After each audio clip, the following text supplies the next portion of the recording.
রুটি কিনতে গেলে সাধারণত কত পিস লাগবে ক্রেতাকে এটি জিজ্ঞেস করা হয়, কিন্তু এই বাজারে সেই নিয়ম একেবারেই ভিন্ন। এখানে রুটি বিক্রি হয় কেজি দরে। প্রায় 2 দশক ধরে চলে আসা এই ব্যতিক্রমী পদ্ধতি এখন এক অনন্য খাদ্য ঐতিহ্যে পরিণত হয়েছে। এখানে রুটি কিনতে চাইলে বলতে হবে কত কেজি লাগবে। বাজারের প্রতিটি রুটির দোকানেই একই চিত্র। ক্রেতারা প্রথমে প্রয়োজন অনুযায়ী আটার খামির কেজি ধরে কেনেন। এরপর চোখের সামনেই কারিগররা সেই খামির থেকে তৈরি করে দেন ধোয়া ওঠা গরম রুটি। বর্তমানে প্রতি কেজি আটার রুটির দাম 200 টাকা।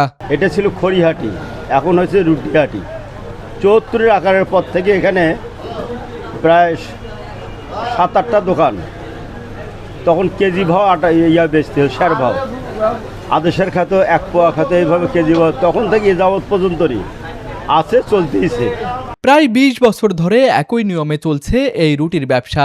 লাল আটার তৈরি রুটির সঙ্গে সরিষার তেলে মাখানো আলু ভর্তা, ডাল, ডিম কিংবা বিভিন্ন সবজি সব মিলিয়ে তৈরি হয় এক অনন্য স্বাদের খাবার। সাশ্রয়ী দাম আর পুষ্টিগুণের কারণে নিম্ন আয়ের মানুষ থেকে শুরু করে ভোজন রসিক সব শ্রেণীর মানুষের কাছেই সমান জনপ্রিয় এই রুটি।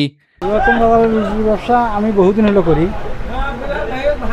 কিন্তু আমরা বহু দূর দূরান্ত থেকে লোকজন আসি খায়,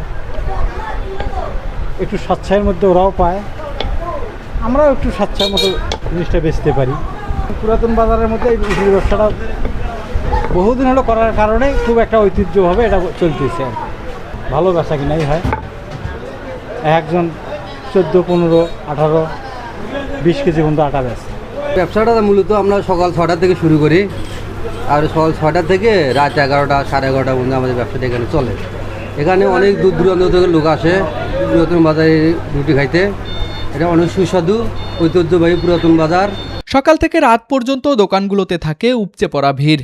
আশেপাশের জেলা থেকেও অনেকেই ছুটে আসেন এই ব্যতিক্রমী রুটির স্বাদ নিতে। রুটিটা খেতে ভালো লাগে, এই জন্য গাইবান্ধা আসলে এটা এসে রুটি খাই। রুটি ভালো, ময়ূরভঞ্জ থেকে আসলে এই রুটি খাওয়াতে এই পুরানা বাজারই আসি আর কি। রুটি খুব সুস্বাদ লাগে, ভালো লাগে, এই জন্য এসে রুটি খাই।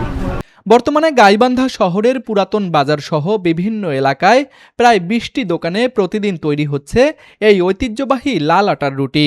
পিস নয়, কেজি দরেই রুটি বিক্রির এই ব্যতিক্রমী সংস্কৃতি আজ গাইবান্ধার অন্যতম আকর্ষণ হয়ে উঠেছে।